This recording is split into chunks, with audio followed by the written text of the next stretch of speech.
Hello, and welcome to another episode of the Reason Through podcast, a show dedicated to having charitable philosophical discussions, as well as helping you, the listener, develop and reason through your views. In today's episode, I speak to Lewis Howeth. Lewis is a PhD student. He also has a YouTube channel known as Perspective Philosophy, which I will leave linked in the description below, so go ahead and check him out and support him. He has a lot of great content. In this episode, we speak about veganism, animal ethics, and things related to the human experience. For the first 9 minutes, I am conducting a small interview with Lewis. So if you're interested in just getting right into the discussion on veganism, go to the 9 minute mark and you might become a vegan. Without further ado, I bring you Lewis Howeth.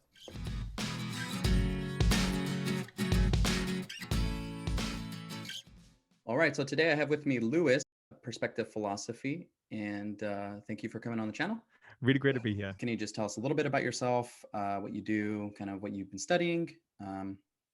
Yeah, absolutely. So I am a PhD student in philosophy. I've got my bachelor's and master's already. I'm now studying what is a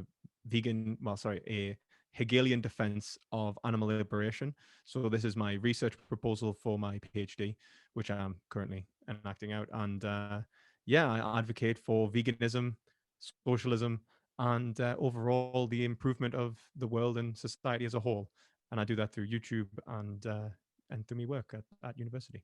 Yeah, for sure. So I've been asking a lot of my guests, so that are philosophers, but why philosophy? How'd you get into philosophy? Is it something you've kind of always kind of yearned for?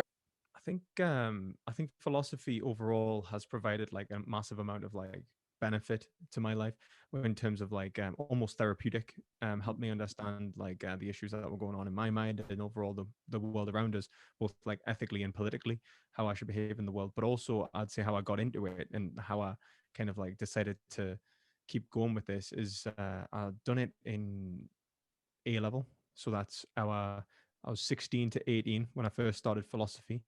Okay. Before that, I was introduced to philosophy really in the form of, the philosophy of religion.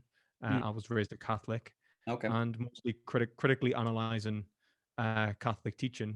My mom is very like critical in that regard. She raised me reading things like Richard Dawkins, and I was encouraged to engage with it, whether it was right or wrong. She saw a lot of what he was saying as wrong, Mhm. and I would offer like rebuttals on both sides. Um, so I'd say at a very young age, I was engaged in argumentation and critical thinking. Um, and then I'd say when I went to Catholic senior school in year 11, which is like the last year before A level, so at 15, I started talking to my religious education teacher, who was a priest, about philosophy and the limitations of God's power and so on, Mhm. very like theological concepts and then philosophy of religion concepts. And then I went and did philosophy, loved it, was going to become a geologist. Wow. Okay. um, Which is like and total, like, I I got mean, accepted at a university. Yeah, exactly, absolutely other way. I did. I was gonna. Funnily enough, I was probably gonna go into the oil industry. mm, That's kind of where yeah, I saw myself going into like money, and I yeah, yeah. decided poverty. And so this is so I decided to do philosophy, and I got into a better university for it anyway. I got accepted for geology, but then I decided not to go. I went Oh, into an even better university with philosophy. mm. And then I just sort of came here. Like I really enjoy philosophy, and I think it's probably very useful for everyone's lives. Yeah, for sure. No, 100%. And that's kind of the point of at least with the channel that I've been wanting to do, because um, so I started more late in the game, I guess, in philosophy. So I was more into psychology. I mean, I'm studying more applied behavior analysis now, but I didn't start taking like nonfiction and kind of philosophy seriously until I was about like 23, 24. And that's all I've been. So in like the past, so I'm 29 now, in the past like 5 years, I haven't read a fiction book in, I mean, in that time, I just read nonfiction and I just try to read as much philosophy as I can. And then the more I read philosophy, the more I start feeling like I don't know anything about anything. And then it's just kind of like building myself back up to try to have like a developed view of the world. And so that's kind of like my main goal of this channel, and the main goal of the listeners is to help develop their views as well as I'm developing my own view about things. Well, I Um, think that's noble. I think that's noble. I think that's like a a critical mindset towards the world. I think is vital. Like in especially in today's like era of misinformation. mhm. So I mean, especially with what's going on over there. I mean, like your political like system is just gone mental, hasn't it? Really, it's just lost itself. I don't know what the hell's going on with you. I like to stay up to date with American politics now. I have no idea what's going on. So, Yeah, um, at least so like with yeah, me, it's you helped. definitely need like Yeah, and with me, it's helped me, at least with philosophy, it's helped me kind of identify, at least try to at least understand certain positions about that certain people hold, right? Like kind of like yeah. a, if people are really libertarian in some regard or very socialistic in some regard, and then where do I fit in between that? And and so Yeah. trying to find that place, and that at least that right balance for me. Um, And do you think it's helped you personally, did you say as well? oh yeah, totally. And it still helped me. So my first philosophy teacher, I think at least, so I grew up like you, not Catholic but Christian. I think the denomination my parents are still are Pentecostal. And so I I grew have up in the no church. So idea what that yeah, necessarily it's means. just it's just a sect, yeah, some sect of Protestant Christian, and uh, so like growing up, it was kind of I don't know, I don't remember necessarily questioning a lot of things. It was just like, okay, this is just kind of what was said and stuff like that. But um, I don't know. It wasn't until yeah, my first philosophy class to where I started taking more just argument seriously, I guess, or and just kind of understanding that there are okay, how do I like put this? There are views, right, that people had that are they're not totally just dismissible or something like that. They like you, even if they may sound absurd to me, they're not really totally dismissible Yeah, or fully I know what you're saying. irrational for holding. I don't know if that makes sense. So like my philosophy teacher has been, and I still keep contact with him, and he was able to establish kind of to be fair and charitable to people's positions and not be so kind of either closed-minded or just dogmatic to the point where they're wrong and then you're not going to change your mind about something that they hold or something like that. And that was an academic philosophy, wasn't it? That was Yes. it. I'm not gonna lie to you. My experience versus like online versus academic is typically academic philosophy is incredibly charitable. Oh yeah, The totally. whole point is to try and find truth. Like steel man everyone's arguments because we don't care who makes the arguments. The point is the argument and what we're leaning towards. Um, No, and 100%. online philosophy is like a battle of like egos. Yeah. Like there's so many debates that are just like people just trying to one up each other and like use argumentation in like just the most perverse way. Yeah. Yeah, yeah, for sure. And it is unfortunate, but like I think that like having the benefit, as you say, of like that academic like introduction to philosophy, I think does people the world of good. And I think like don't get me wrong, there are online philosophers that have the same principle of charity, like even just by accident, like moral luck. But Mm, I think it is a really vitally important thing that we could all learn. I think that one of the biggest issues, even like as you say, like goes what from like American politics, is the fact that there is this incommensurable gap between the liberals and the libertarians, and it's mhm. just like people not actually communicating. And if they just actually spoke, they Yeah. probably realize they agree on like 95% of politics, and that they really shouldn't head towards a civil war. Yeah. And Seriously. but it is tragic, but it is what it is. Yeah. But that, so I totally agree with you, at least with online in the online community on YouTube. And this is why, I mean, this is why I'm glad I found your channel for one, and why I wanted to reach out to you, just because I found like, okay, here's one guy that I'm gonna commend you on this and boost your ego a little bit. But I really like the way you engage with people and you engage in general. And I had 100% agree with you with academic philosophy. And Oh, it's thanks. not something that I really like on YouTube that I see, which is part of like one of my motivations to have is to talk to people and to have these conversations that are just predicated on this charitability and kind of letting this person represent their view instead of either a straw man view or just kind of Yeah, just like I I'm just think trying to beat you. that's exactly. I think that's really admirable. Admiral. You're now in the navy, but like admirable. Absolutely. I think that it is really unfortunately like few and far between like where you see it. Yeah. Most people I think are online I think there's just a lot of ego, and there's a lot of like YouTube inspires that, and I think it's like celebrity culture. So the bigger the channel, the more egos involved, and then Yeah.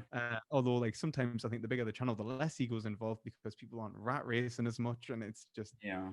oh, it is unfortunately a bit of a mess. But at the same time, I'll take that independent ego battle to the absolutely controlled media any day. So, at the same time, like, it gives independents like you, like me, a chance to actually like get somewhere. So I can't Yeah, for complain sure. about that. Like, so yeah, All and right. Yeah, yeah. yeah, so And I think this is a good segue into our topic, which is veganism and why should we be vegan? yeah, so you should be vegan because it's a ethical obligation. You should be considering all animals within your actions, and I think that well, I would argue that the consumption of meat, dairy, and eggs actively dismisses the interests of a select group of people, well, a select group of beings, non-human animals. Those non-human animals have they feel pain and pleasure just like you and me. They are conscious, sensitive, sentient beings and should be treated as moral patients with moral consideration. They may not be moral agents, and capable of rationalization, but that does not mean that they are not capable of feeling pain and pleasure and having been harmed. So when we act in a way in the world, we should take that into consideration, and we should first start by not eating them. There are a couple things. I totally agree. And then, but then there's also this intuition to where I think it's like, okay, that sounds good, but can we really live that out? Or kind of is, I can see people saying, is eating meat wrong? Like, is the act of eating meat um, a Well, wrong I think thing to do? And if it isn't a wrong thing to do, then me killing an animal isn't necessarily wrong, I guess, in that sense. Or I think that's like two separate actions. So like it's like for example, um, and there's context involved. So would you say that eating humans was wrong? would I say that eating humans is wrong? Yeah. Yeah, probably. I mean, without Oh, any argument or anything, my intuition would be like, yeah, I would not eat a human being. I think that's always, yeah, yeah. always wrong. Always eating So raw. I mean, plane, cannibal. I guess we're gonna so get like into weird some weird questions. plane crashes in the Andes. So it is ever permissible?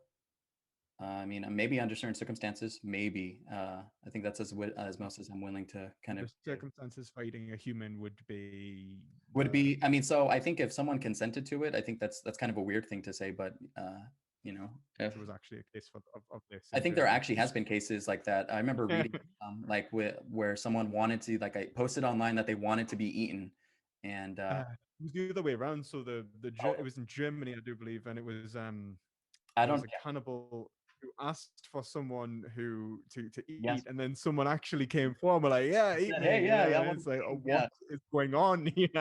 Like, this is not right." Okay, but So in that regard, let's say like, so you think with consent? So you think that someone could consent to be killed? can someone consent to be killed? Yeah, I think so. Like, so I'm thinking of like euthanasia, right? So I consent to someone killing me, right? Especially under the certain circumstances of ending my suffering. If I am in that, if like, so you have all these contingent things, right? It has to be under these qualifiers. What do you think the contingencies are? I would say the contingencies are to make sure that you're using right reason, so that make Okay. sure that you sound of mind, and to make sure that you are thinking correctly. So, like, if you're super suicidally depressed, we're probably not going to let you kill yourself because you're probably not thinking straight, and you might just need some therapy, maybe a hug, 100%. like some drugs or something, depending. And then we'll like make sure you're okay, and then we'll take you through and try and make you better. Yes. But like someone with euthanasia, it's usually like, right, well, there's absolutely nothing we can do for you, and you're going to suffer in agony, Yeah. and like, you're going to suffer and die in pain. And so we're like, no, we'll make this easier, um, and so that's like obviously a separation. Right. So So I like think at that context, point, yeah, I would say someone could consent in that way. okay, so someone could consent, right? But then we would say that there are obviously limitations of consent, and consent is then obviously measured against the individual's interests and whether they're reasoning correctly. So the individual is incapable of, for example, consenting to something which will ultimately undermine their own interests. So, like, to try to commit suicide when ultimately they're just actually depressed, or maybe it's that, or maybe the consent to be tortured and killed, and in reality they think that torture and killed isn't actually going to be as bad as it is, and it is much worse when they're not using right reason. And so what we say is that in relation to what we know about you, that you're a human, we know like these different aspects about you, that you'll feel pain, that ultimately your interests lie in being alive, like your goals in life and so on. Yes. We're not going to like kill yourself, right? So Yeah. that's against your interests, right? Yeah. Okay. And so when we're considering whether a human is like, shouldn't be killed, what metrics do we use? Do we say that like it was said it's against their interests, so like the value of the subjectivity and how they're experiencing the world? Do we use Mhm. anything else? Do we use is there anything else you would say that's valuable, like important there? I think something that might be considered the family. I think is probably there's interest in the family. I'm not sure if that's that is a metric or that should be a metric. I'm not sure on that one, but I know so I'm thinking of someone like someone has disabilities or something like that, someone who has special needs, right? The family is kind of always considered in that, whether they're going to make a decision or not about something. So Yeah, but that's again because of right reason. They don't have the reason to consent, so you step in and you create a legal guardianship. mhm. um, What I are would there say, any what I other would say is metrics ultimately. though, that we use though? So soundness of mind, yes. I think So now think about what metric you think distinguishes an individual from like, from us going, you cannot kill an individual to you it is okay to kill an animal. What separates the difference between an animal and a human with moral, relevancy? This is now marginal cases if you're right. aware of that argument. Yeah, so the case of Martin, yeah, yeah, yeah. I'm somewhat familiar with it. I mean, what is the relevant difference between a non-human animal and a human animal? The only relevant difference that I can really see, honestly, is that the phenomenology of the individual is different. But I don't even think that matters. Like, I really don't think that matters. I just, Because like obviously it can be different between like even in different languages, like your experiences of the world. So for example, like different people in different cultures experience, for example, arguably different colors and even textures and different objects within the world. Like yeah, indigenous people describing like the like 40 something different words for snow, different types of snow, actually experiencing I think different experiences of that snow because of that. And the same with color. Like there's nations with different or languages with different words for, let's say for example, the color green, and a much greater variety of words for the color green. And because they use them on a regular basis, they report having a different experience of green. And then when they change to English as their primary language and speak it for a certain amount of time, that experience is modified. it's interesting. Um, so like It's even also then we kind can of say like like there's this. a linguistic difference. It's kind of like I think a neuroscientist is like Thomas Metzinger. I think that's his name, where he came up, or I don't know if he came up with this term, but I think animals have like this base consciousness where they have sense perceptions, where they're taking in data and they're outputting data and responding to that data. But there's something that it's kind of like there's something that it's like to be that being, right? So like my dog, there's something what it's like to be my dog, but he's also sensing the world and responding to the world and manipulating the world. So I think every creature has that, just as I think humans have that. But what I don't think he has, I don't think he has a phenomenal self concept of himself. Like I don't think he has this self model of himself, kind of like this metacognition, right? So I would agree. I don't think my dog's capable of thinking about his own thoughts, just as humans are. And so the quality, I guess, or maybe qualia, whatever you want to call it, the quality of our experiences are pulled in different directions to where he has like there's this base thing, and we have the base added this phenomenology. self Have self-consciousness. Yeah, I Yeah. would absolutely agree. And that self-consciousness is reflection upon experience and an evaluation of that experience to a Yes. greater degree.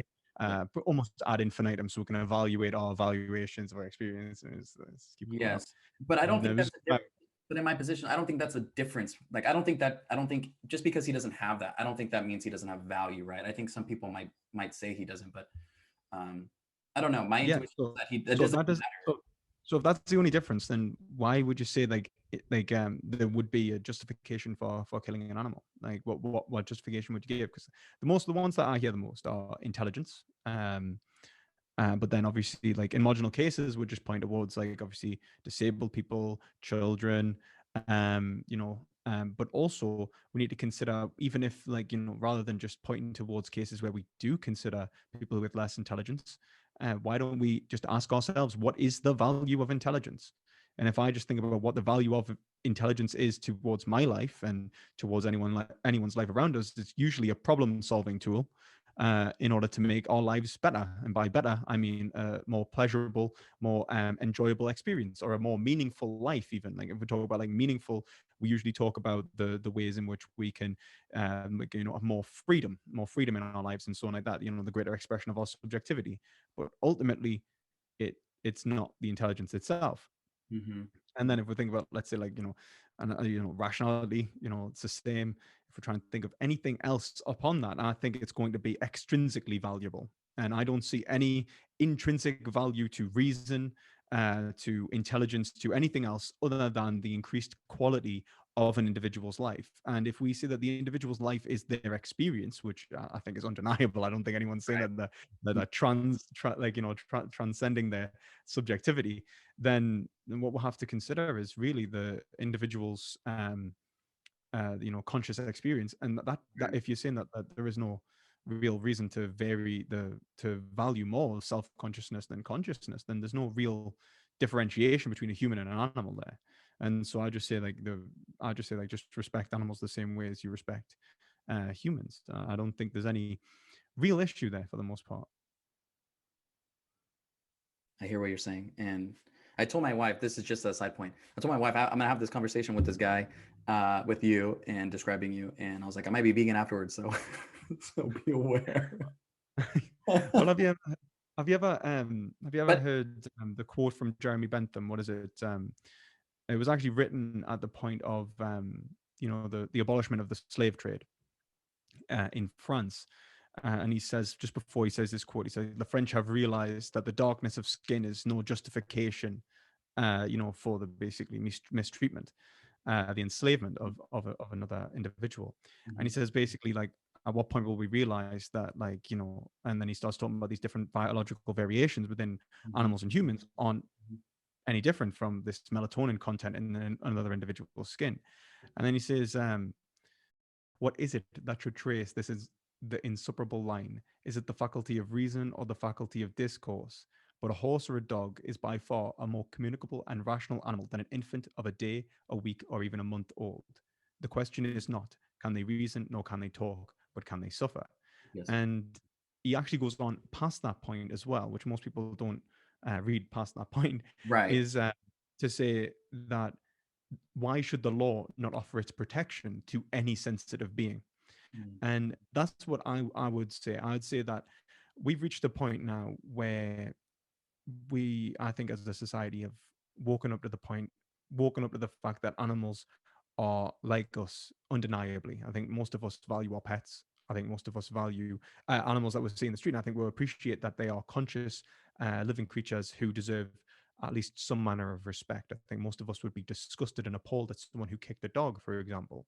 Um, Yet most of us at the same time will actively purchase products which cause suffering beyond human imagination, actually suffering so great that the people who actually act out this suffering typically get post-traumatic stress disorder, and a special kind of it called PITS disorder, perpetration-induced traumatic stress. Many of them see images of cows leaning over on them, asking them why they've done this, eyes in their dreams, other horrible, like most of them fall into alcohol, many of them fall into alcoholism, drug abuse, and even have increased rates of, domestic violence and all that comes with, severe post-traumatic stress. And so, like, many of us don't even realize that what we are putting individuals in, even just humans, is a war zone. And that is how brutal our actions actually are. So when we buy this like cellophane wrapped piece of meat, what we're actually doing is pushing someone into a trench and saying, go get to work. And I think that if most of us would condemn, an unjustified war and yeah. sending our, like brothers and sisters to, fight on our behalf for an unjustified reason, then why would we do that when it comes to the production of a food product that many of us could live happily without, not even just like, not even just live well without, live happily without. And then that's not even considering the fact that there's obviously, with any war, there's obviously somebody on the other side. And Mhm. that somebody this time, okay, they don't look the same as you, and they might not even feel the same as you in many ways, but they do feel, and they do not want to die. Yeah. And as soon as when you were talking about kind of the PTSD, immediately within when in my mind it was like, yeah, it's like there's something about the nature of going to war, right? And then just taking a life, and just something about the act of taking that life or taking a life does something to the human psychology of a person. And as you were saying that, that's like that's just like what's flooding my mind. I was getting images, right, of things of like going to war and having the same kind of. I've heard of the same thing too, or at least I've read some of it. Like there's a and this isn't quite analogous to it, but there's a book by Robert Browning, I think, and it's called Ordinary Men, um, about kind of how the Nazis, or at least Nazi soldiers, carried out the way what they did, and just what they had to do to numb themselves to. And essentially, the book is about that. We typically think of Nazis as these evil people, and some of them were just evil bastards, right? Yeah. Completely devoid Some of, of it, yeah. yeah, most people I think have that view, as do I. But then there are what he was saying, that there are these ordinary men. So someone like Yeah. you and I, that go to war, that are carrying out these orders, not necessarily because of the orders, but because you don't. He describes it in a way of loyalty, and just they didn't want to. There are certain factors that involved in why they did what they did, and what they did to. Ideologically indoctrinated, like there's so much to be involved. I mean, the fact that they hadn't really had a real democracy either. They were led through most of the century prior, and the only democracy they had was a puppet democracy Mm, placed by their conquerors. And so the Weimar government was kind of dismissed in the first place. And so like many of them like didn't even consider the fact that there should be in a democracy. Many of them were very much used to the hierarchization of a almost said a czar, a Kaiser, of a Kaiser. And so like the emergence of Hitler was just another Kaiser. It was just another, like there was, another leader. And um, it is sad. Like many of them believed, like, and the indoctrination was to the point in which some of them believed that he was like the second coming. Like it was ridiculous, the propaganda that was going on. I mean, a tribute to the sinister and evil genius that was Goebbels, because I mean the guy was. I mean, if you read any of the stuff going on, the guy was a genius. Unfortunately, that's the and may he burn in hell. well, there's a reason why you know. there's a reason why he rose to power and was able to manipulate a bunch of a population in that way. Uh, Yeah. um, And I was just about to say, actually, funnily enough, when you was talking about like the ordinary men, one of the mhm, biggest things actually was the Nazis, Heinrich Himmler, went to go and see the Einsatzgruppen when they first established, killing Jews in Poland, I think it was. And when he got there, like the way they were killing the Jews at that point, well, like Jews, like political, rivals and everyone else, gypsies and everyone else who was, the victims of the Nazis. I think 12 million people in total. But when they first started, the way they were killing them was, firing squad. Right now, firing squad is actually psychologically relevant, right, in the first place, because a firing squad, the reason they use a firing squad and not a single man is to reduce the culpability anyway. So you put someone in front of a firing squad and get everyone to fire at them so that they don't feel like they're the one that killed them. That's the idea behind it, right? Like it's to reduce the distress of executing someone, right? That's how right. bad executing someone is. Yeah. Except when he got there and they were using the firing squad, he said that he looked into the eyes of the soldiers and he said, "These men are broken. These are broken men, like, and that they'll never be the same for the rest of their lives, right?"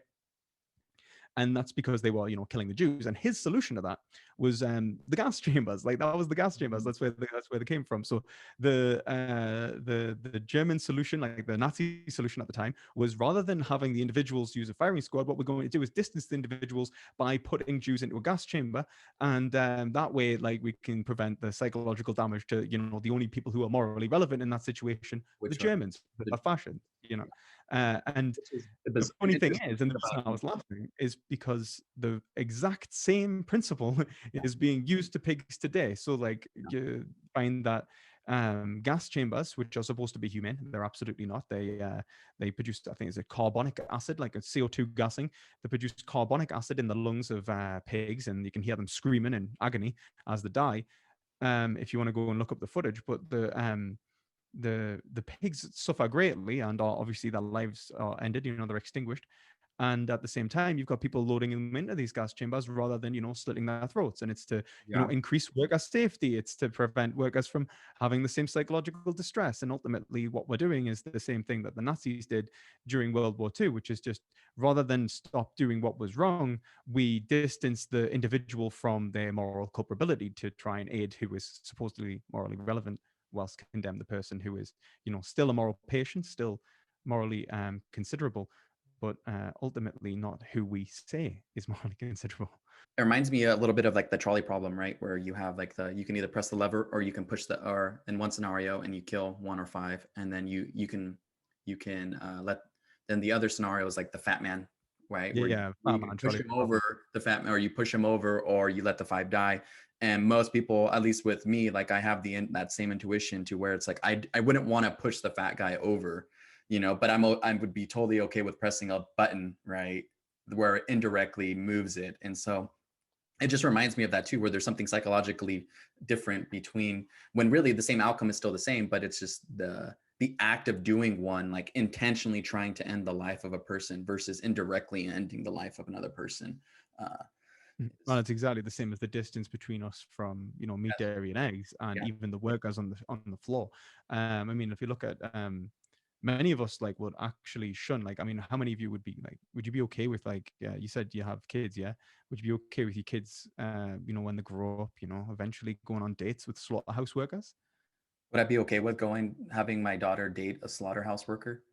Yeah, Is you that what you're find out he's a slaughterhouse worker. Would you be happy about it? saying? I don't know. I mean, I have to think about that. My first reaction is to say no. I mean, kind of like in my mind, it's like, well, she can kind of date whoever she wants, so if she chooses that. But then I think like, okay, well, I think you can kind of narrow it down to where you go back in the 18th century, right? Or early 20th century, 19th century. Would I be okay with my daughter dating a racist? Something like No, that. I'd say I wouldn't be okay with my daughter dating a fascist, right? Like, I don't Yeah, have a like I daughter. would have If that she same. was dating a fascist, I'd be like, you look, right? Like, I'm not telling you what you can or can't do. Like, you can't, like, obviously, you can't tell them what they're doing, and like, that's Yeah, their choice, as you say. But at I'm the not going same to be time, happy about that. are you really going to date a fascist? Yeah. So yeah, yeah. So like that's where I was like being pulled. So it's like my first reaction is like, well, I guess I'm answering two different questions. The first one is like, okay, I can't control who she dates, but would I be happy with it? Probably not. Like I probably like when I think back and like what I was saying, like a racist or something like that, like something that's Yeah, relevant. yeah. Someone who's going to I'd harm probably be like, someone else. what are you doing here? Yeah, like why are you doing? So I wouldn't be And happy. Definitely wouldn't be. I would say that you're not even wrong for having that reaction in many ways, because what we do know is that there is a much greater likelihood of an individual being domestically violent, for example, Mm. if they work at a slaughterhouse because of the conditions. And they relate, and the argument we think actually relates to is the fact that the individual who is the slaughterhouse worker, they develop what's called psychological disassociation, right? So if you, I imagine you did, what was it say you studied? You studied psychology, didn't you? So I studied a little bit. My undergrad was in early childhood development and with some psychology classes, but I'm studying behavior analysis. Well, yeah, so you'll probably know what I'm talking about though anyway, like when in terms of like early childhood development, for example, like psychological disassociation, leading to like obviously problems like PTSD. Yeah. Um, um I mean, but just one trauma of the with things I was going to say is that like psychological disassociation, if you're having to disassociate every time you commit an action, one of the biggest issues is this like the association with values, where they feel like they're betraying themselves, right? So if you, I mean, most Americans, most British people, I'm assuming Americans, if they're anything like the British, Mhm. love animals. Most Americans I've ever talked to do not want to harm cats, dogs, anything like that. But Yeah. most of them wouldn't harm a chicken, a pig, a cow. Yeah. Um, so they are psychologically not developed enough to like developed in a way to deal with slaughtering animals, right? They're just not. They just can't handle it. Yeah. And then that actually directly relates to the fact that they have to then produce what is almost a second persona. So they start having attributing themselves to a persona which is more violent, sadistic. Um, the many of the slaughterhouse workers talk about having a dark sense of humor, as in like having found that they for example, using animals as a way to like have banter with each other. So, for example, rather than stunning the animal, pushing the animal on through the line so that there's a cow hung by a leg going crazy Hmm. next to your friend who's holding a blade that's so sharp that it can cut through his skull. So many of them get injuries, which is absolutely ridiculous, and Yeah. lacerations. It's an incredibly dangerous job. Yet the way of joking with each other is to put each other in an increased risk. And other ways of doing it is to chase pigs into scalding tanks, for example, or squeeze chickens so that they squeeze Mhm. shit on each other, and Mhm. throw disgusting stuff at each other. There's these weird It's kind of this practices weird that are coping going on in the mechanism. psychology. Yeah. Sorry. No, I was gonna say it's like this weird way of coping with exactly what they're doing, right? Kind of this, Yeah, exactly, the exactly. disassociation. Well, one thing that is common to animals is typically their vulnerability, and the vulnerability of an animal is usually mimicked in that of a child, in that of a partner, right? And so we start to see that like increased risk of domestic violence in slaughterhouse workers, and we believe that it might be associated with the vulnerability of the animal. The sadism that they kind of like perpetuated in the slaughterhouse then kind of comes out in when they see the vulnerability within in women and children particularly. I wonder if there's also there has to be like some type of personality kind of that draws people to slaughter homes. I would Uh, imagine, or I is it think just economics is one of the biggest things, and I think unfortunately unfortunately in America, many of them are people who work there are immigrants, economic migrants, and apparently even illegals in places. okay? So many of them just don't have too much of a choice. So when it comes down to it, like Americans statistically do not want to be involved, and then the other people who are involved in slaughter are typically agricultural families, so they've grown up working on farms. um, they're not able to get employed, Okay. and so lead in slaughterhouse work, which then leads them on to having a damaged psyche usually, and then having a much higher conviction rate, which prevents them from getting other types of employment, but not slaughterhouse work. So Yeah. they don't end up leaving, and usually end up on that downward spiral. So it is usually like I would say that like slaughterhouse workers actually have greater sympathy for them. I'd say vegans should support slaughterhouse workers and their recovery. Yeah. I think we'll remember that vegans care about humans as well.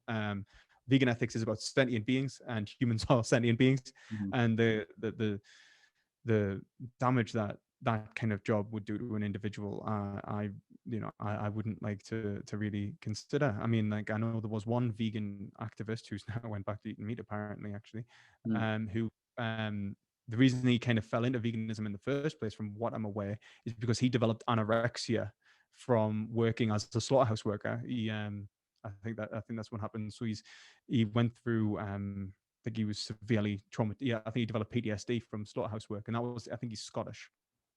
Um, it's not a very uncommon thing actually. Most Britons don't want to work in slaughterhouses, for example. There's over 10,000 vacancies here, even though they're incredibly well paid, Mm. and apparently everyone thinks that we should be doing it because they're eating meat, dairy, and eggs. Yeah. So Do you think then at least kind of what where I see this kind of going a little bit where at this point in time in in the 21st century, right? At this point, it may have been justified, right, to kill animals. So going back into hunter gatherer times, and in the past, at this point in time, do you think one there's a lot of misinformation about other forms of eating, so other diets? A lot of people, right, that will say, or at least I've heard people say, like, well, eating meat's good for you, or you need to eat meat because of how has these certain properties, right, that the human body needs. That's one thing I've heard people say. Another thing people might say is that, well, they still think it's justified to eat animals, right? And I think this a part of just misinformation where we still need to eat animal. Well, I guess it's entailed within what I just first said. I used to think that as well. I used to think that when you that's like my main argument. I remember telling my girlfriend, like, like your vegans are unhealthy, Mm-hmm. uh, protein, Mm-hmm. and the funny thing is it is misinformation. Like one of the biggest things is that like it's what's called unique positioning is a very big aspect of this. So if I say, where do you get vitamin C, what would you say? Vitamin C, probably. I mean, the first thing I think is like orange juice. You know, Orange juice, right? Why do you think orange juice? Orange juice is not I the don't know. best thing. It's just Like like what I thought. But you vitamin don't say red bell pepper, do you? It's twice as much in red bell pepper. What if I was to say calcium? calcium, then I think milk, right? Yeah, milk. Yeah, and like so like protein. Protein. Yeah, my mind goes to meat. you know. Yeah, and it's just essentially an ideological bias towards like certain products, right? And the issue is that like you can get like all of those things from like a vegan diet, Yeah. like so for example, like protein, like if you're going to talk about like beans, like soy, like lentils, legumes, like there's so much going on. Like, I mean, even vegan protein supplements, if you wanted to take one, like I take one if I'm working out, Mm, like pea and hemp protein. Hemp's like 50% protein, and you get your omega threes and sixes and like the perfect balance from it. mhm. So it's like it's not an issue. Like in terms of protein, like that's the first thing I would like to wipe out the list. It's just absolutely not an issue. You need 0.75 grams of protein per pound of lean mass. Like let's say like I need like about 110 grams like of protein a day. Um, like if I'm like working out, like then which I haven't done in a while, which I really need to do. Yeah. But like absolutely easily achievable. And if I was like, you've got like pro powerlifters, like Patrick Baboumian was like um, a world record holding powerlifter, Mhm. held world record in the yoke lift. German powerlifter. He's vegan. You've got many other vegans as well, like vegan Olympians. And actually, a documentary I'd recommend if anyone's interested in this is Game Changers, where many athletes are going vegan for an advantage because if it's a vegan diet, it has a anti-inflammatory properties, which Okay. increases recovery rate, which means that they can actually progress in that fields faster. So like in that sports faster, right? So like one of the big things is that like when it comes to like peak athletic performance is that even the smallest differences are considered. Like if you're an Olympian, you need to shave like a fraction of a second off your run, or you need to lift like a slight like more weight or whatever it is. You need to throw that discus like very very marginal differences, Mhm. and so they're looking for any advantage they can. And one of the Yeah. biggest things is the anti-inflammatory effects of a vegan diet, and I think and I think not just that, it's like when we talk about like eating meat, dairy, and eggs, one of the big things is the health negatives of that. So increased inflammation is actually part of eating of these products. You have an increased inflammatory response. You have Cardiovascular disease, eating too much meat. I mean, that's what I think of, oh yeah, yeah, absolutely. Saturated fat, clogs your arteries, cholesterol. Like it's very well known. It's something that's so well known that like it's been like the standard in the academic literature now in Mhm. like in cardiovascular literature for such a long time. Actually, the head of the William C. Roberts, I think he's called, head of the American Cardiovascular Association, says there are two types of cardiologists, right? The guys wrote like 30 books on textbooks on cardiothoracic surgery, I think. And he says there are two types of cardiologists: those who are vegan and those who haven't seen the data. And that's it's that simple. And like we just know for a fact that saturated fat consumption is directly tied to cardiovascular disease, and the biggest form of saturated fat, the number one source is meat, the second source is dairy. So Yeah, yeah, like yeah, and then it's eggs, so yeah. it's not even an issue when it comes down to health. Like honestly, I'd say a vegan diet is far healthier, and anything you need on it, like you can get your calcium from dark leafy greens. You can, and if you're really worried about anything, you can obviously supplement it these days. Yeah, It's for it's sure. not even it's not even an issue. Um, and then I'd say the next thing is like there's industry interests in animal agriculture. I mean, even if you think of the United States alone, like Tyson Foods and all these big meat manufacturers, Mhm. they have a great economic interest in funding, like say, dark think tanks into trying providing misinformation. But it doesn't take Yeah. too much of a peer review to realize that actually most of these studies are bogus, and yet they're propped up by the media as being legitimate. And so you get these articles which scare people, and that's the issue. Like where you see like vegans have increased fracture rates, yet there's no evidence of vegans having increased fracture rates. Vegans have greater likelihood of heart attacks, even though vegans have a lower likelihood of a heart attack. So it's like when you look at the actual literature and you look at the scientists who are breaking it down, there's no evidence to say that a vegan diet is in any way bad for you. And you've got researchers from Oxford and Oxford and the UN, in terms of environmental impact, recommending now a plant-based diet as the number one thing you can do to fight climate change. So you've got a lot of money going in to fight the like, I mean, like just to give an example, who here remembers the Amazon burning down, like, just just at the start of the year? Yeah. Well, the Amazon was being burnt down to provide space for Cal. Like, now if you think about how much money you've got to pump into to give Mhm. a country to go, can we burn down, like, one of your largest resources? Like, oh yeah, sure, no problem, man. Where you've got environmental activists actually being assassinated when they try and stop this sort of like, and it's not even unheard of in Brazil. Like it's actually like really really well known, and these are just like some of the corporations involved, and you've got huge amounts of corporations involved. Yeah. I mean, like the statin industry, which provides people like with help for cardiovascular issues. It lowers your cholesterol. That's $150 billion industry, right? That's just a year. That's how much gross profits it makes a year. Mhm. So there is a lot of money Yeah. against veganism. Now, the one industry that is not against veganism is insurance companies, right? American Mhm. insurance companies. They don't want to pay you a penny, right? Like, Yeah. and so they recommend a vegan diet. So they tell you that, oh no, stay healthy. And so they recommend a vegan diet. So like, if you look at the companies that are interested in you and keeping you okay, it's actually they're recommending a vegan diet. Yeah. No, that's totally interesting, and it just brings about all the misinformation. Plus, like I agree with where my dad. I mean, even when we have talks, he's like, "Follow," he always says, "Follow where the money's at. Where's the money going?" Oh And of yeah, course, being absolutely. funded. A lot of it too, and this is something he had brought up. This kind of ideological, um, maybe stigma or something. But they have this view of going vegan too. I don't know if you ever like. They'll say that.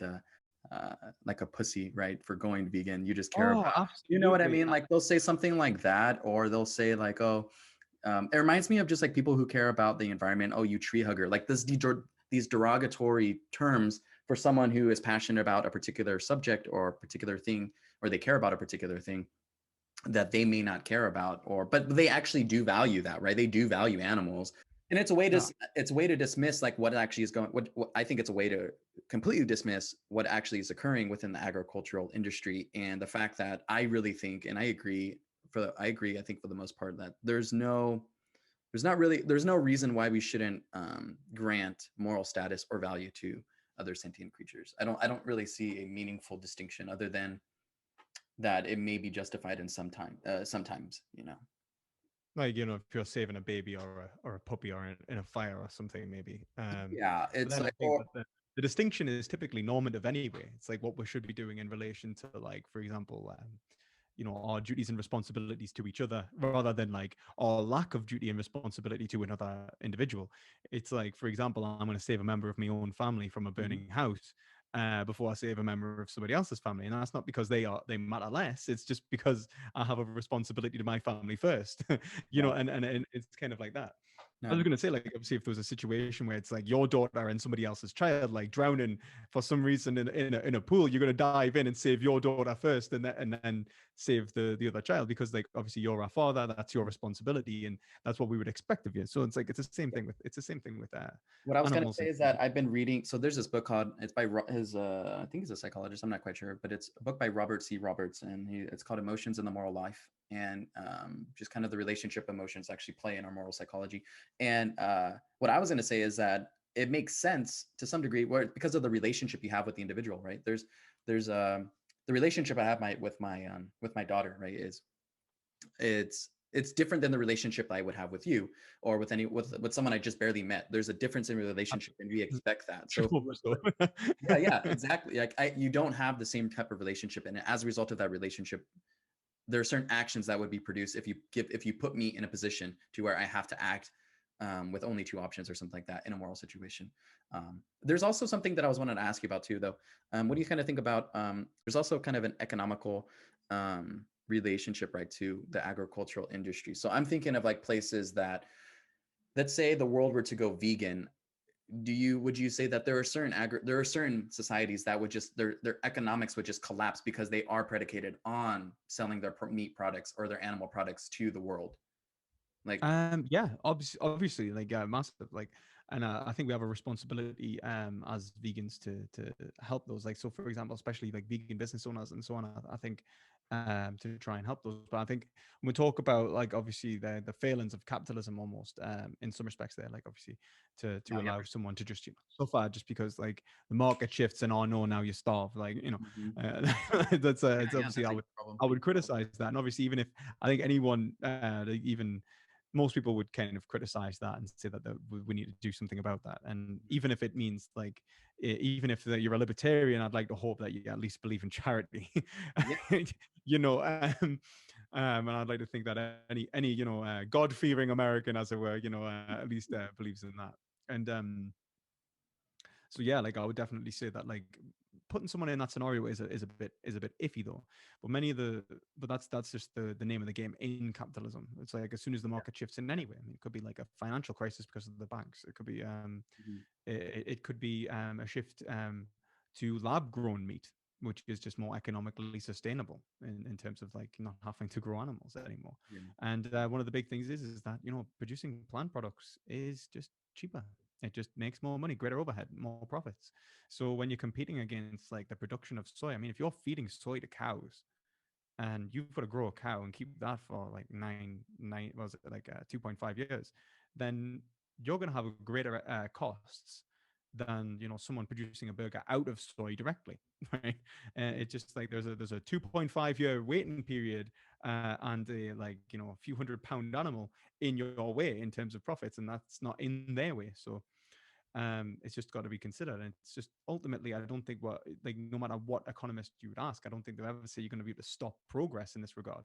So when we talk about like agriculturally geared economies, I'd say that like one of the biggest things that we could do with them is just prepare them for the future anyway. I think that the Mhm. reality is that agriculture is going to go the way of the dinosaur, because we've just one of the reasons is we've just got so many people on the earth and they're asking for the same thing for the most part. And like we're very fortunate that China's not consuming the levels of meat that the United States is. Otherwise, we would be in a lot of problems right now. Um, and so it doesn't really matter what we do economically. I think we're going to have to gear our economies towards this changing, world with an increasing population and increasing resource demands. But also, and never mind on top of that, I was just going to bring back the, being a pussy if you're a vegan, because that's Oh, essentially what it is. Yeah. yeah, Um, one of the biggest things I say is just be rational, right? So like men like typically associate themselves with reason, right? Like, and it's been this thing from like hundreds of years. yeah. Men are rational, They're women the are not. Like logical. Yeah, yeah, yeah, for sure. absolutely ridiculous. Yeah, But that's the norms and conventions and the way like we say like men are logical. We think with our heads. We're not like so emotionally driven. And then you go, oh, you're so sensitive, you're vegan. Oh, yeah, like yeah, yeah, you must be like a woman. yeah, And that's typically misogynistic behavior that's perpetuated anyway. But yeah, like it's a lot of nonsense. And actually, women are for the most part right for not wanting to kill other people, but we like to think that women, because of their emotions, are less capable of making well-informed decisions. yeah, And the reality is, in this case, I can certainly say that if a woman was making the decision because of her emotion, she's making it more informed than the man. She's actually mm, listening to the information that's being provided from my empathetic response, which has evolved for over the past like 2.5 million years, and actually is yeah, perhaps a useful tool. But when it comes to like even just reasoning, like there is no justification for the continued exploitation of another sentient being, and the only thing I can think of that allows for that differentiation is actually a emotional state. So I think you should mm, just like I would honestly, one of the biggest things I say is when people call me emotional or a pussy for being vegan, I'd be saying like, why you're the pussy, man? You're the one that's like the emotional one. You're the one that's justifying your position with like whatever emotional state this is. Let's get back to reason. And the reasoning yeah. is that animals are equal to us in terms of ethical consideration. And so we should not be killing them. And what's interesting is, like I was saying too, just piggyback on, right? Like we already grant status to animals. It's just we haven't gone the extra kind of step towards it. Um, Well, what I would, we haven't managed to reach the point of money. That's yeah, like it's like we'll go. Animals are equal so long as like that pets are domesticated. But even in terms of like other animals, like I don't know if your laws protect like any dog or cat, but I'm pretty sure British law protects any dog or cat, like pretty much now.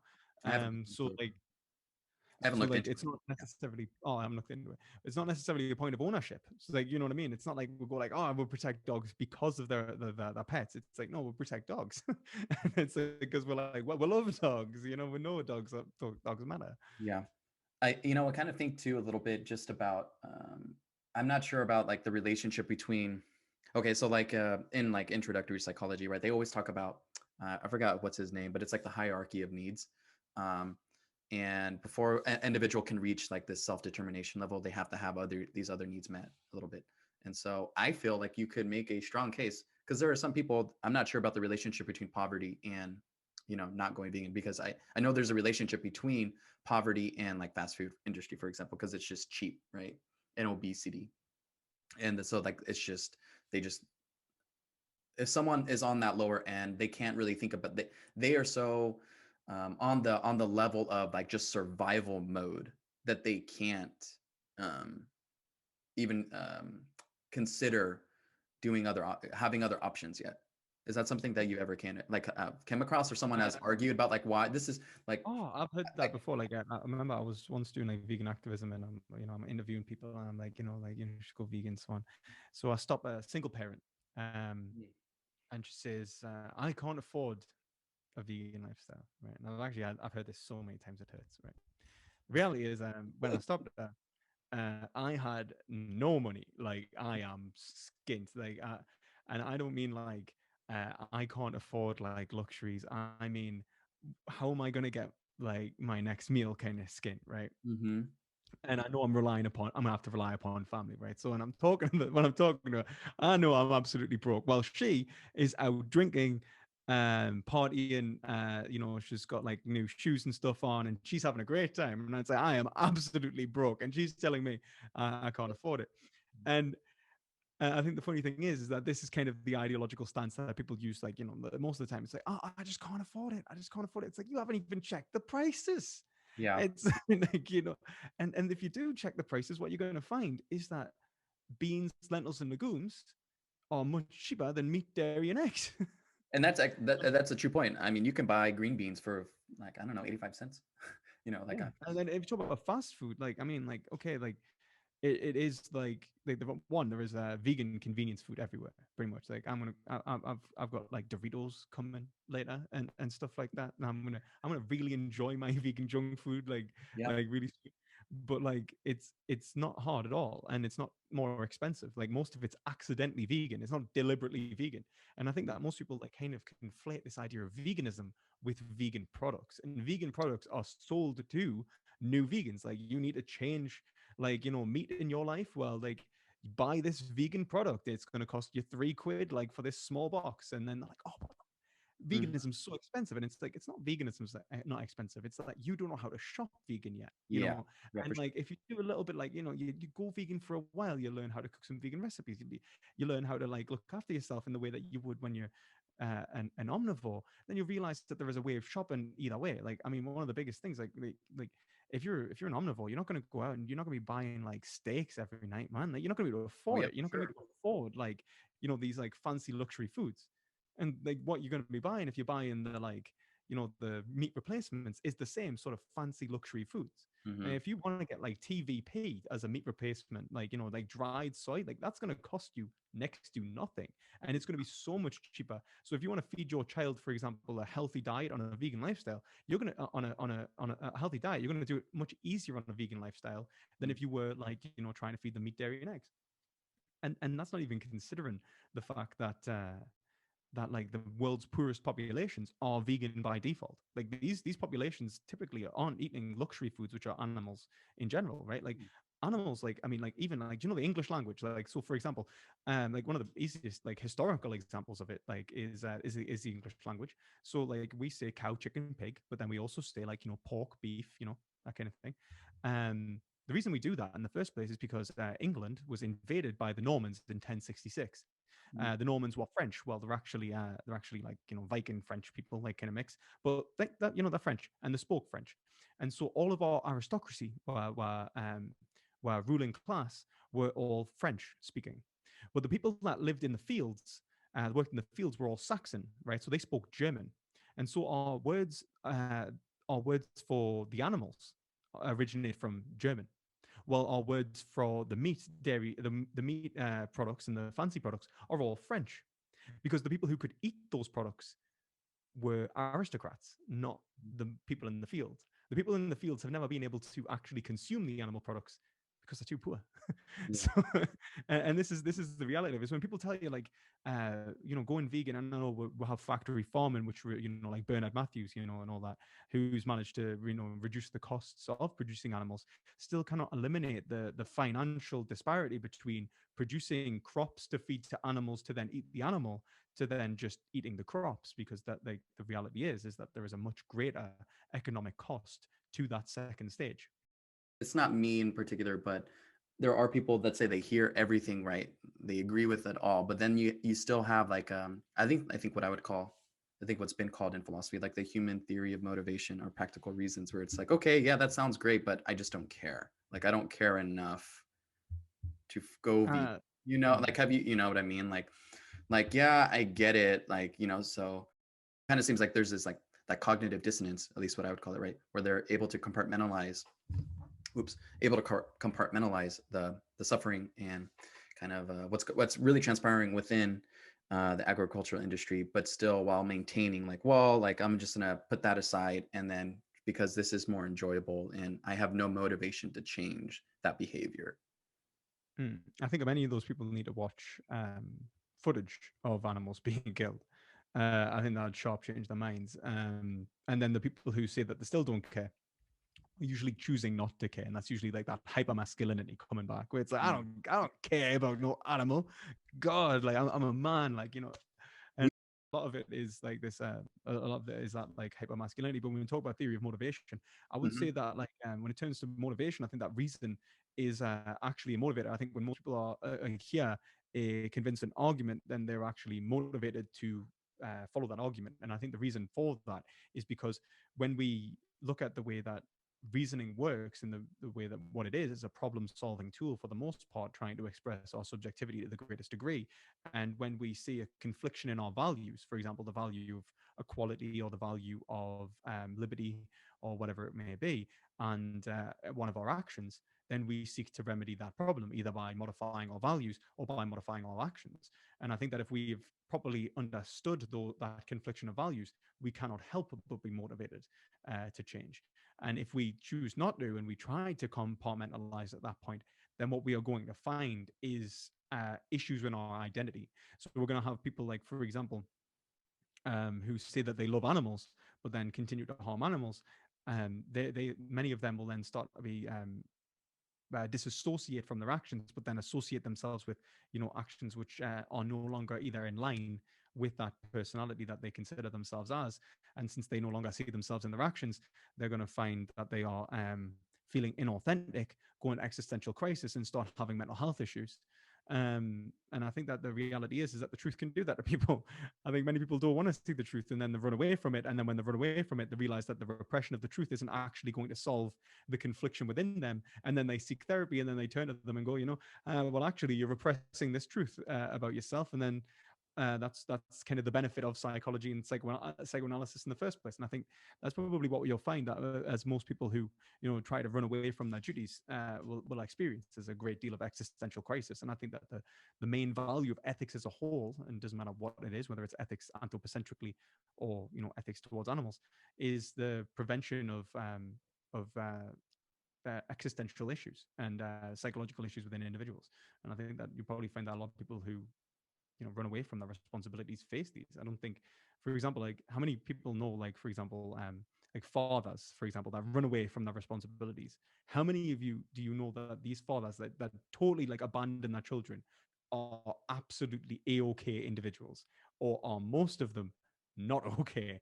They're either running away in the first place because they couldn't handle it because they aren't psychologically prepared for it and are psychologically incapable, or they feel crippling guilt and have issues with that, and like fragile narcissism and so on. Like, they make themselves the victim. I just couldn't deal with it, and ultimately like massacre themselves into oblivion through alcohol and drug abuse, Mm-hmm. or they become like sadistic and cruel and start like and then collapsing on themselves as overt narcissists and so on. It's like the issues that these like neglection of like moral obligations can cause is psychologically relevant, I think, for the fact that reason is motivating and we know that we can do the right thing. And I think Okay. I can't remember who described them as a wonton. People who do the rational, who know Mm. the rational thing but choose not to do it anyway. I think those people will suffer the consequences. Okay. So there's a couple of thoughts, and there's a little bit I want to push back on. Okay. So is this okay? So you're saying reason can be motivating. Um, okay. Is that only in a relationship with something that I value, right? Because I can think of something like, for example, like I can think of holding a belief, right? I'm not seeing if this is like a contradiction or anything, but I can hold a belief, but not be motivated to act on that belief, right? Oh yeah, So, yeah. Like for example, you could like like for example, you could hold the belief that the sun is actually like 3.5 million kilometers away, and then find out that that's not true, and then like you'd be like, oh right, that didn't change anything. Like, yeah, or I mean, I kind of think something a little bit also like mundane, like, okay, I'm out of cereal. Okay. It's like, I know I have all the evidence available is that I'm out of cereal, but I'm not going to yeah, go and get it some. doesn't matter if you wanted cereal all of a sudden. Like, yeah, like, and I think that's it. Like, I think when you talk about reasoning involved with desire, I think like most like when it comes to our actions, we are constantly using reason, even just to work out what the next step is to achieve our desire. So if we say like, I want cereal, well, that means I need to go and wash a bowl so that I can like, put my cereal in it, pour my milk in, and eat my cereal. Like, that these steps kind of map out in your head because you've got to rationalize how to enact your desire across the world. Now I would say that like humans are constantly desiring, and in that we are trying to constantly express our desire in the most efficient way possible through use of reason. I try to get what I want in the best way I can so that I live the happiest life, quote unquote, that I can live. And when we are doing that, I think that when we're using this rational mechanism, we cannot help but like what we are doing is rationalizing even the desire itself. So like, should I want the cereal? Well, I've already ate like 4 bowls of cereal. I probably shouldn't eat any more, because you have another desire as well, which is like, maybe not to like put on weight, or maybe you're trying to watch like, I don't know, your sugars or something. I don't know. And ultimately you have these like what is called a system of drives, I think Hegel calls it. And when you are reasoning, you are constantly reasoning against this system of drives, your subjectivity as a whole. And what I would say is that when someone's not motivated to change their life when it comes to veganism, particularly, it's because they think that it doesn't affect their overall system of drives. Like, well, my life will be exactly the same. I'll live the same happiness, but they don't consider that they are actually rejecting what actually fundamentally differentiates them, ironically, from animals. And that's their reason. And it allows them to live in the best way possible. And it's the same kind of reasoning that you would see as like a drug addict use to justify that drug addiction. It's not to say that we don't acknowledge that drug addicts are wrong. It's not that we don't acknowledge that, like, for giving into the addiction, or like the gambling addict or whatever it is. But we say that if they are incapable of listening to their reason, then they are mentally ill. Usually, they are addicted, or they are mentally incapable of making the choice that is in their interests. And so the reality is that the when they, I would argue, like, do not act in the world to alleviate the confliction of their drives, which is either normally, I think most people normally in our society care about others, and so when they see that another person is being harmed and they aren't doing anything about it, that's usually a confliction for one. But let's just say it's even just to act rational. I think that's on everyone's. I think Aristotle put it as all men desire to know, right? And the reality is that you cannot help but desire to know, because knowledge ultimately benefits you in the expression of your desire. Some people try to push back and say like, well, what if the knowledge was going to hurt you? And it's like, well, you'd only know that, right? You'd have to know that the knowledge was going to hurt you. So like anyway, but and so ultimately what we actually see is that reason is fundamentally integral to human life. And so the rejection of reason ultimately is the rejection of oneself, of self-consciousness. And so people fall into existential crisis. Okay. Interesting. I'll have to think more about that. Because okay. And actually, if anyone's interested, there's a book called Madness and Civilization, in which we talk about like insanity, what insanity is. It's Foucault, and he talks about like how madness is actually a tool used by like the power structures of society to control individuals' behavior.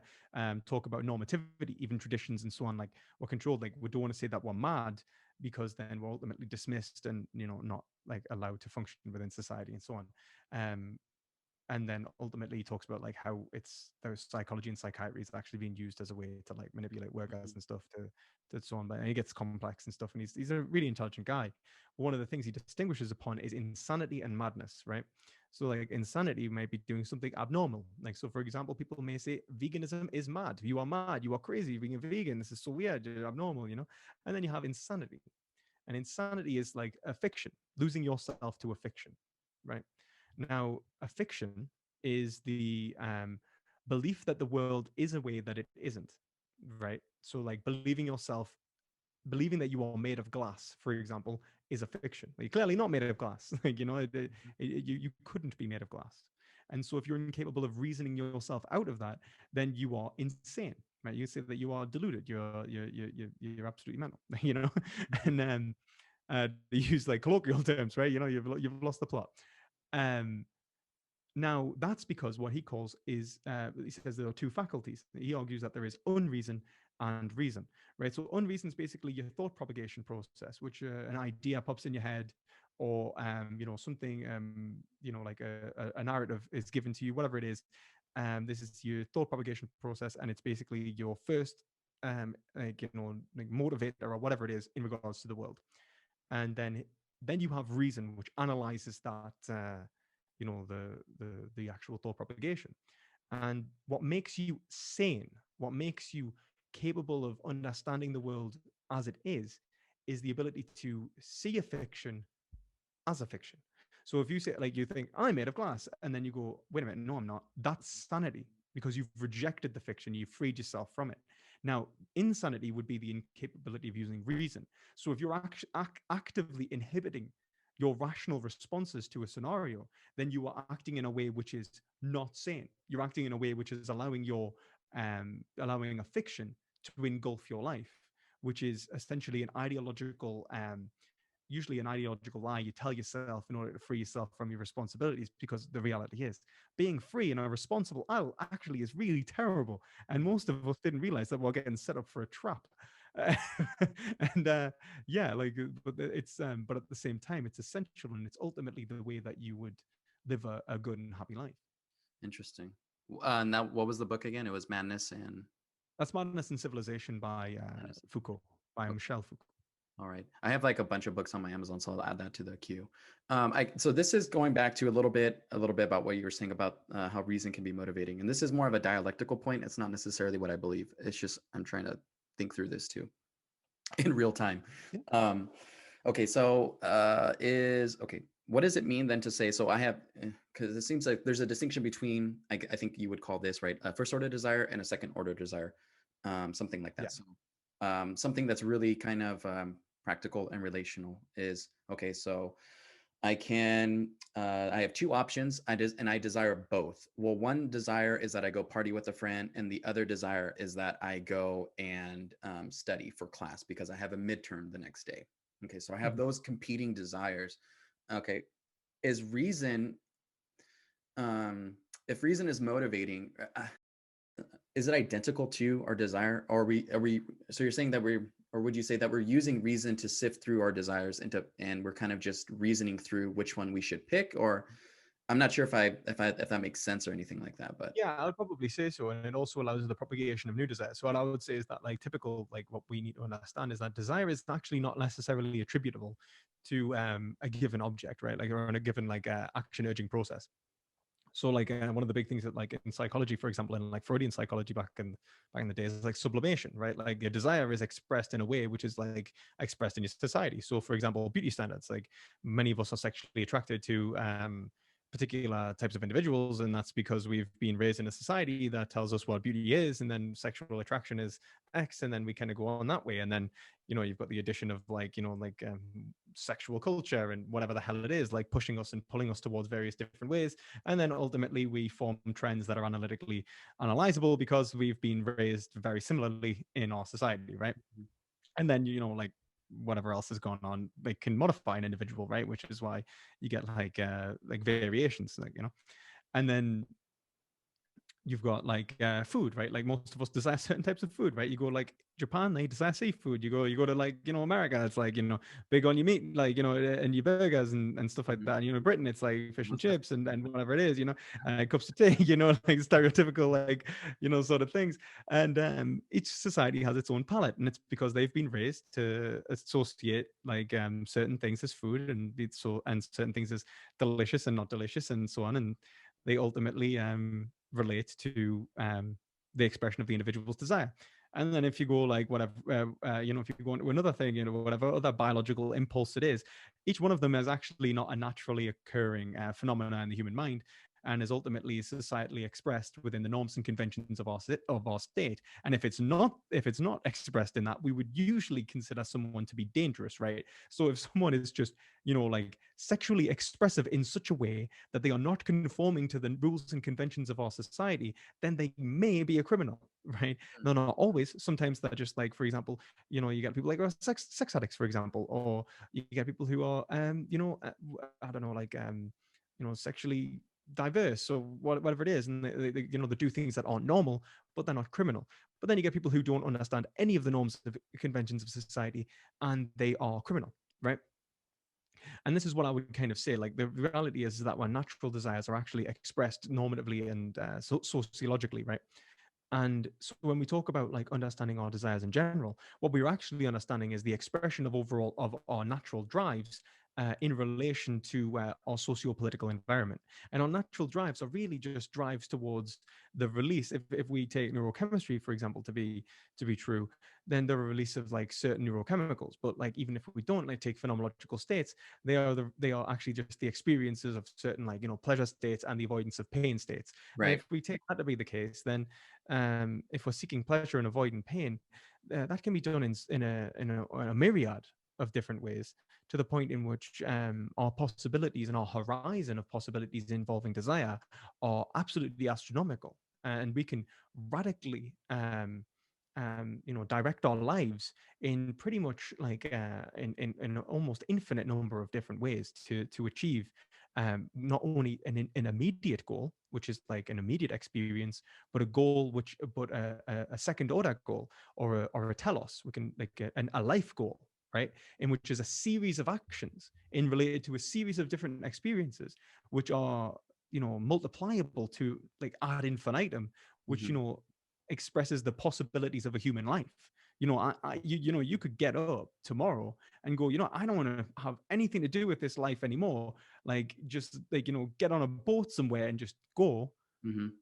And that's absolutely possible. But what's Mhm. confining you here is the realization that's probably not the best thing to do. Yeah, for sure. And that is actually like, I would say, like the real amount of motivation that is available to an individual upon reflection. Mm. Okay. Do you have any book recommendations other than the one that you? I've got an Uh, Amazon storefront, but like I've only got a few books in there at the minute. Like I haven't got like everything that I would recommend. Obviously, it depends upon what an individual would like. Obviously, yourself, for example, would be interested in.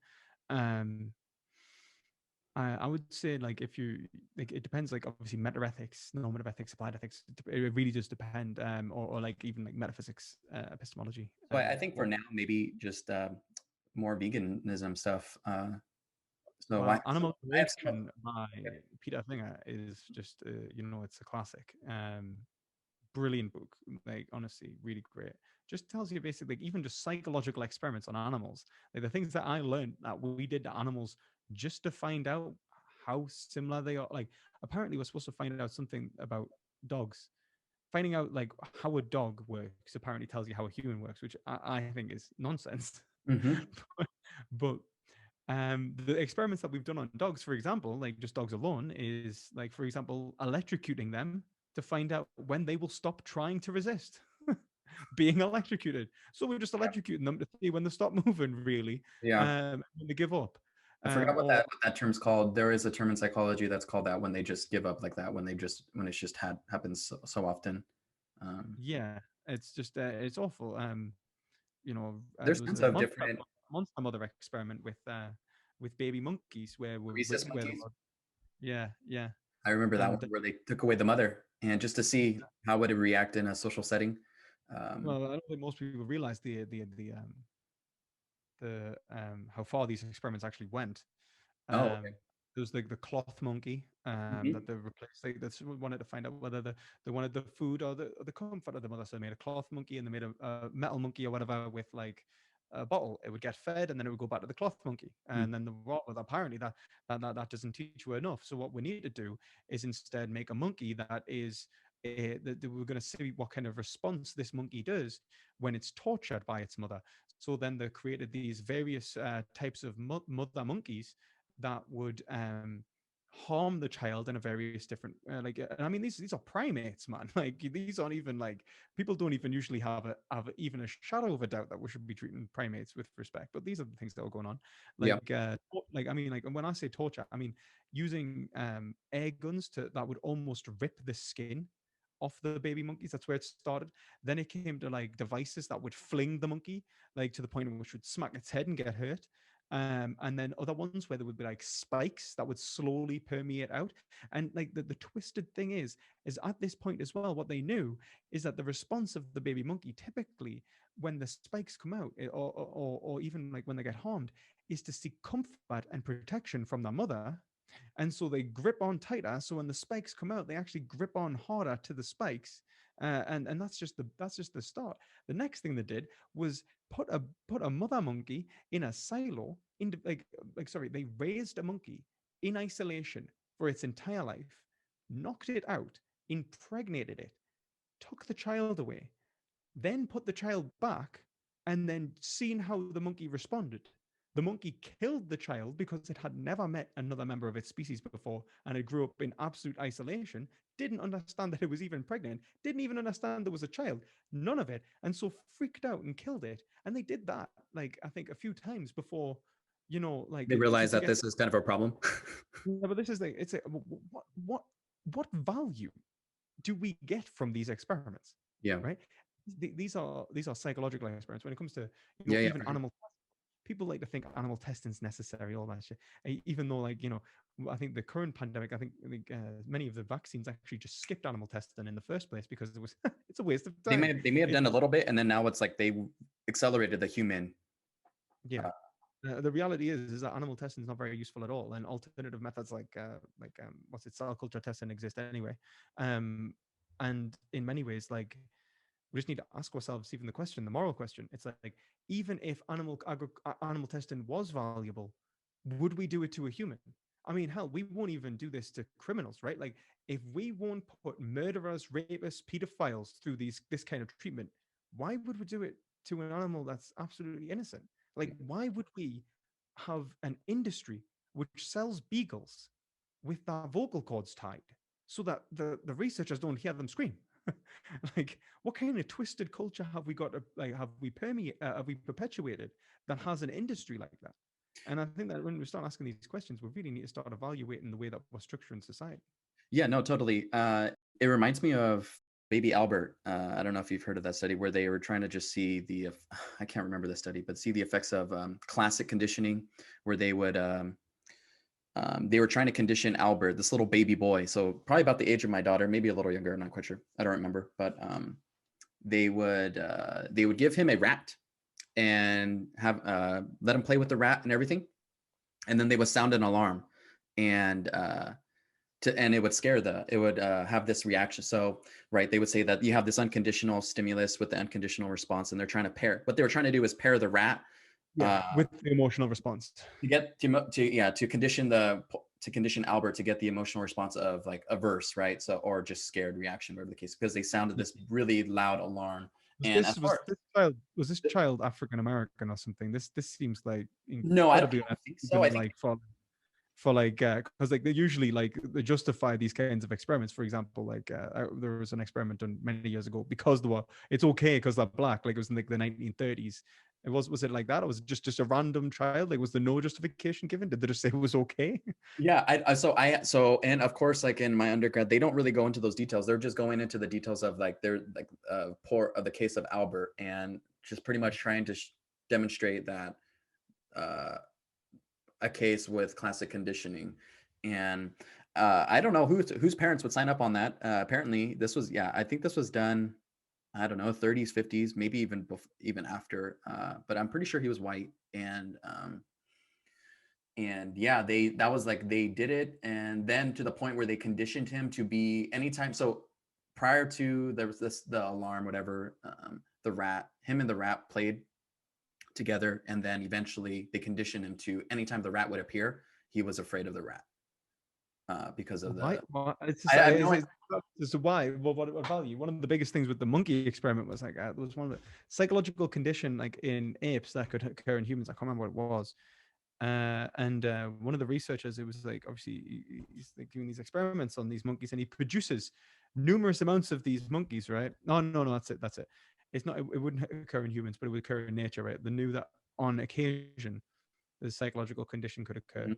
and so he found out how to make it occur, and so he produced loads of these monkeys with it, so that he could find a cure for this treatment. Another researcher comes in and says, "But I don't understand because there are more monkeys in this lab with this condition than exist in nature." Do you know what I mean? So it's Yeah, like you've actually created the problem to it's solve it. completely fabricated.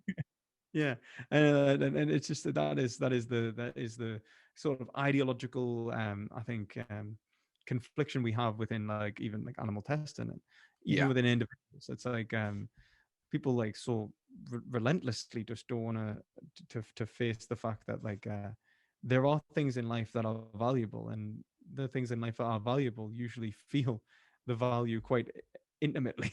Hmm. So I just did a quick search. So it was supposed to demonstrate the classic conditioning of creating phobia, That's and that's awful. uh, yep, that was the whole Well, point of it, the thing is just that to see that. it is awful. Like I'm very glad that psychology is not allowed to do the crazy stuff that it Yeah, used to no, do. yeah, To be, seriously, to be honest. it reminds me of like that like the archetype of like the mad scientist, like devoid of value, and just kind of doing these experiments on beings, on creatures, just to see what's gonna happen. Oh yeah, yeah. Well, I mean, like funny thing enough, actually, is that psychology is there's a very famous. I think it's actually in what's it called? In Animal Liberation by Peter Singer. Mm. A psychology student says like it gets yeah, he's good for an interview to go to university, and he says he gets asked the question, why do you want to study psychology? Right, normal question. And he says, because I want to understand the human mind. And the lecturer scoffs at him and he goes, if you want to understand the human mind, why don't you go and prance around the philosophy department? Our main focus is rats here. You Jeez. know, and it's actually the case. Like, so many psychological experiments are done on rats because apparently they have the same brains as us. Mm-hmm. But even humans aren't just our brains. And human brains, even if we take neuroscience to be absolutely the case, brain plasticity and so on, Mm-hmm. uh, so none of it actually makes any sense anyway. Yeah. But this is like a real number one form of research, and I mean this wasn't that long ago. This isn't like ancient history. This is like really recent.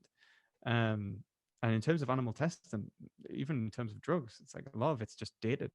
And the methods that they use anyway are cruel and unusual. I mean, I think I heard of stories about them ODing rats on vitamin C or rabbits on vitamin C. So they were testing like the safety of vitamin C. And obviously, vitamin C is incredibly safe, Mm-hmm. like beyond incredibly safe, but it's good practice to kill all the animals anyway with the drug. So if you are testing something, you find out the toxicity levels in which it would possibly kill them. And that's good practice. So it's not enough to simply, oh, we found out this is absolutely safe. Someone would have to be an absolute lunatic and inject themselves with like, a liter of vitamin C for them to die. Instead, like, we are going to kill these rats for the sake of killing these rats. It provided nothing. It provided absolutely nothing. Yeah. And that's just the standard. Yeah, no, I agree. And I'm glad that those experiments, they're not supposed to be allowed anymore. So, Well, unfortunately, the physical experiments are 100% allowed, and I would say yeah, that yeah. that's another reason to go vegan, which is essentially because animal testing is so unbelievably appalling. If anyone just takes a second to look at some of the like like sense like even was it what's it called, sense deprivation experiments done on monkeys. So for example, making monkeys sewing their eyelids shut, these are recent. Like things like that, like the American population, for example, the British population would be appalled Yeah, to for sure. realize that's going on, but these are happening in their universities with taxpayer money in Britain. So it's unbelievable. I have to look into that too, because as far as I was aware, I thought there's a certain standard. I mean, there's obviously a standard with humans, like, and so it's just Well, bizarre. the banned primate testing in some places. I don't think it's totally banned in the United States yet. Okay, Um, I'll have to but I look think and do some research just to see, because that's disturbing, obviously. Um, but I think we're coming up to close of about an hour and 40 at this point. I don't want to. I know you said you were going to live stream after this or yeah, something. I'm going to go and live stream whether vegans should be happy about Brexit. If anyone knows anything about Brexit, Britain is leaving the European Union, and that's going to lead to a massive economic shift in the way things are. And one of the biggest things that we have to consider is agriculture, tariffs, Mm. and fishing rights and so on like that. So yeah, just talk about how it'll affect vegan activism. All right, and then can you tell at least tell the listeners where they can find you? Oh yeah, yeah. So yeah, you can check me out on Perspective Philosophy. That's on YouTube, and I also have a Discord, which is also Perspective Philosophy. So yeah, if you want more Perspective Philosophy, you just go there. And yeah, I'll share this once you publish it, and For sure. I'll share it around. And obviously, if you want to make anything for my channel at some point, you're welcome to come on. Yeah, for sure. All right. Well, thank you for coming on. And thank you everyone for watching, and thank you for having us. And that concludes another episode of the Reason Through podcast. If you find value in what I'm doing here, please consider subscribing, sharing, rating, and reviewing the podcast, as it shows your support, and I would greatly appreciate it. Thank you.